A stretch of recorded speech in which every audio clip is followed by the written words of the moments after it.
Hi, I'm making 1-to-1 sugar syrup that I will feed to my honeybees, and I buy sugar in 25-pound sacks from BJ's or Costco's for under $10.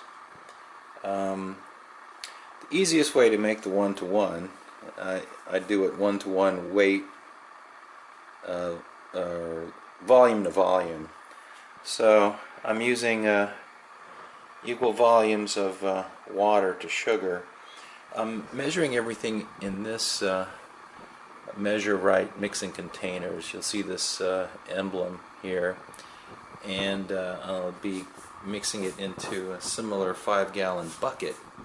And one important thing that you want to note is that this little symbol here means that it's a food quality, food grade container which has a no BPA.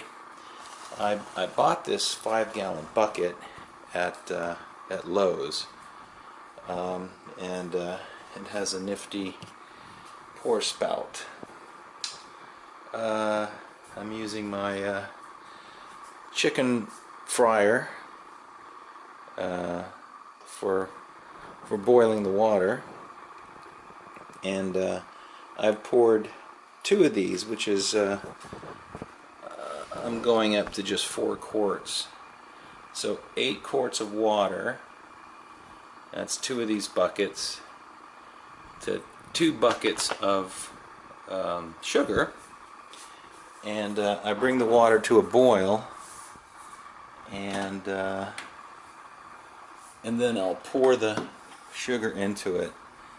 I'll take it off the heat after it's come to a near boil, and pour the sugar in, stir it, and it dissolves quite easily, and I'll allow it to cool.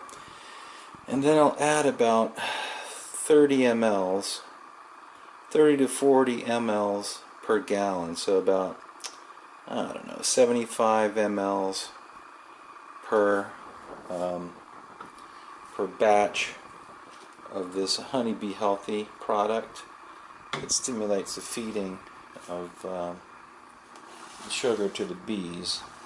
And this 1-to-1 mixture that I make, 2 buckets of water to 2 buckets of sugar, makes about 3 1/4 gallons of 1-to-1 syrup. Works pretty well.